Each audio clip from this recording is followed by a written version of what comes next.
Welcome to NFT Gaming.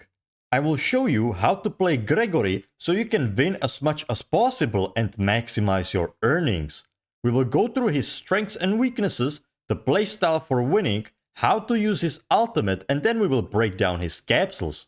Let's talk about his strengths first. While he is a close range carry character, he also provides quite a lot of utility for his team with freezing minds and healing. He can do massive damage in close range with proper capsules. You can use attack animation cancelling on him, which makes him have the highest damage in close range of all characters. If you don't know how to use attack animation cancelling, make sure to watch my guide on Shooting Star K, where I show you how to do it. Now his weaknesses. He is reliant on getting capsules. He can't really do much with low level. He can struggle against characters that prevent him from getting into close range, like Shooting Star, Margaret, and Sugar. One charge of his evasion takes 20 seconds to recharge, which is really long. Unless he has the range increase capsule, his attacks are pretty easy to dodge because of the low range of his attacks. His defensive stats are lower than you would expect on a close range character. So how do you play Gregory? He is actually harder to play than it looks. I see so many Gregorys just running forward, trying to kill enemies, but instead they just die and give their capsules to the enemy team, making it very hard to win. The proper way of playing him is to stay alive while being annoying as possible. If the enemy team will provide you opportunities to go in and kill them, then that's great, go ahead and do it. But if not, then don't just go in and die like a dumb ass. Instead, tank as much as you can without dying while providing room for your teammates so they can kill the enemy team. Understanding when you should go in to kill someone or get out of the fight so you survive comes with experience. The more you play Gregory, the more you will understand this.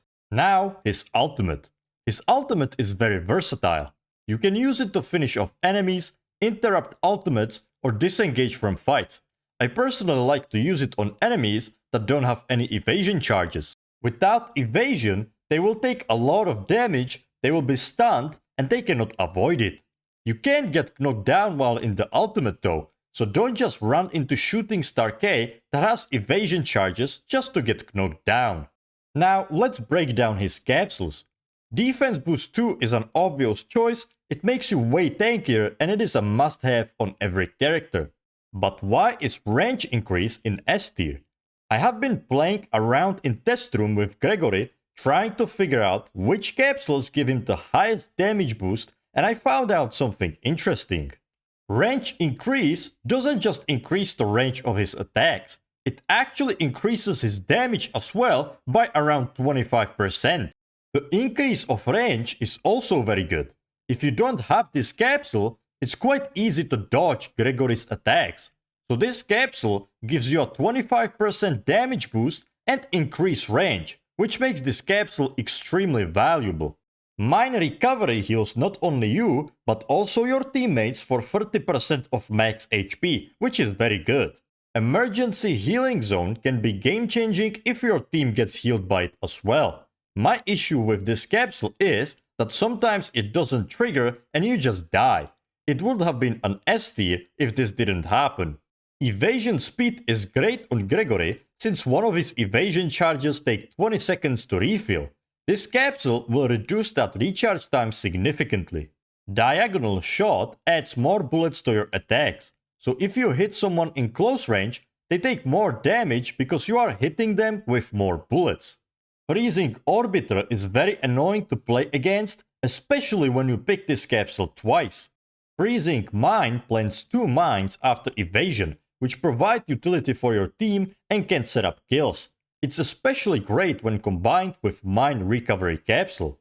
Proximity Attack is the capsule that makes Gregory very deadly in close range. Attack Boost 8% is weak damage boost compared to other capsules from the higher tiers. Crit Rate Boost 20% is the same thing. Gregory only has up to 180% crit damage, which isn't much. Stun Bullet doesn't really stun the enemies. It's more like a paralyzation that lasts quarter of a second. The freezing orbiter capsule does the same thing, but is better than the stun bullet. Defense boost 3% is okay since the defense stat is very strong.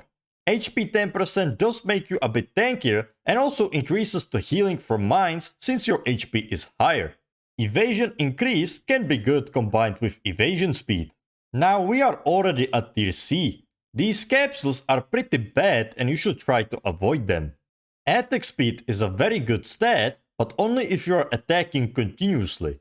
But when it comes to Gregory, your enemies will usually be running away from you, and most of the time you can only hit them once before they run away. So attack speed doesn't really make sense on Gregory. It's better to take capsules that increase your damage instead, so that one shot hits as hard as possible. It can be very good though when you fight against other close range characters like Master Kung, since he won't be running away from you. Attack boost 4%, crit rate 10% and HP 5% barely make any difference.